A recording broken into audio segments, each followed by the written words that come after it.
जब भगवान ने कंस का वध किया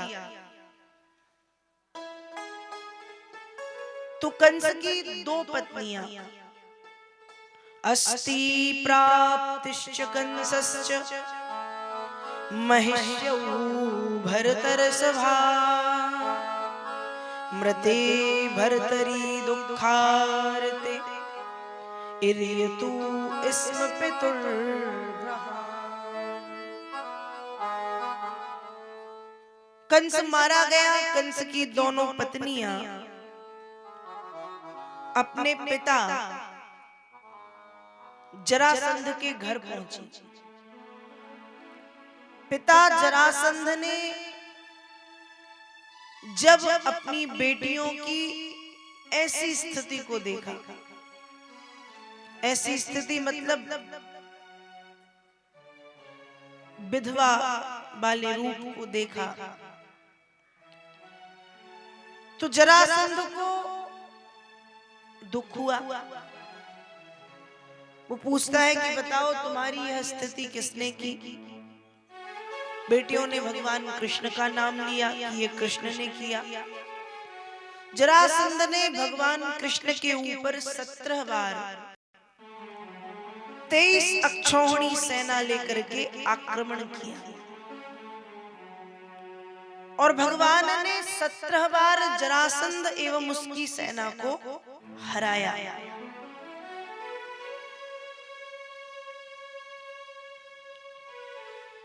जिस समय पृथ्वी पर जरासंध हुआ,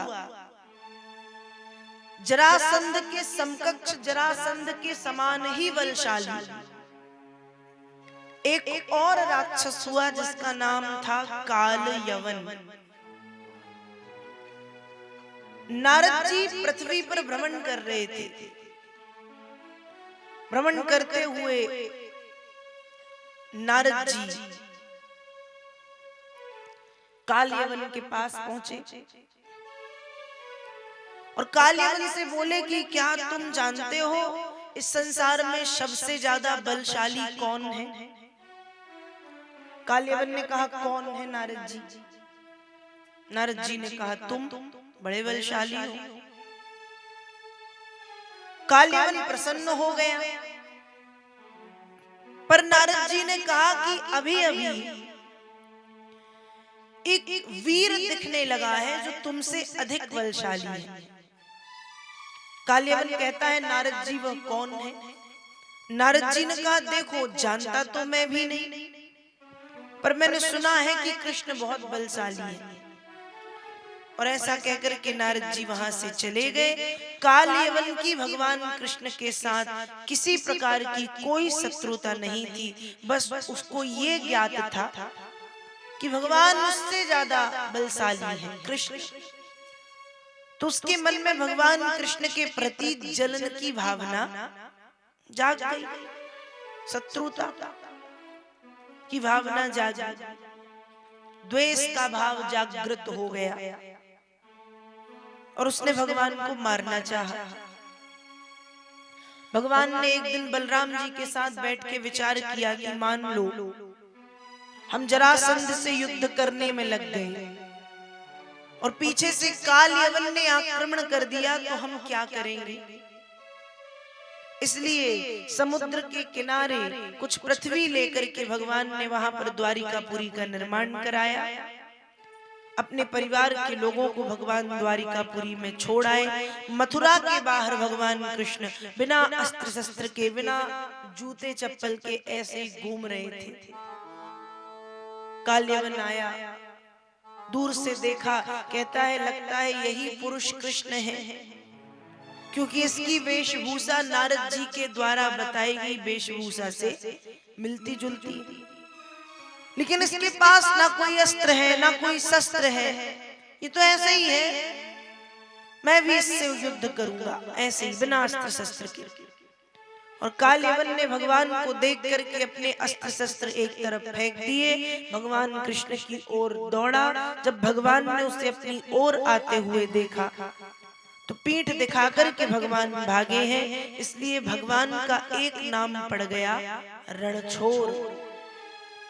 रणछोड़ भगवान लीला करते हुए भाग रहे हैं और काल्यवन पग पग पर समझता है। हस्त प्राप्त में बात्मानम हरिणा सा पदे पदे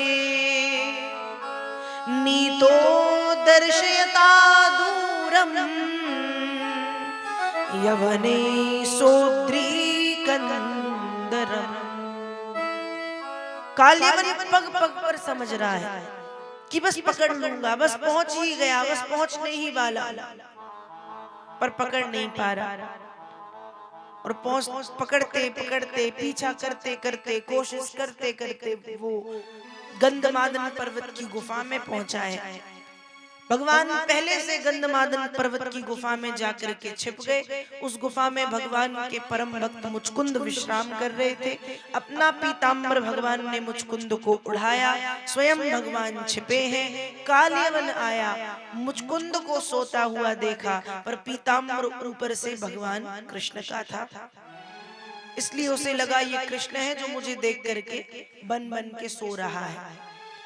और उसने पीताम्बर खींचा, एक लात मारी। जैसे पीताम्बर खींचा, लात मारी, मुचकुंद के नेत्र खुल गए। और जैसे ही मुचकुंद के नेत्र काल्यवन के ऊपर पड़े, पीताम्बरी उड़ाई के छिपे कृष्ण यदुवीर, बिन मारे से मर गया काल्यवन बेपीर।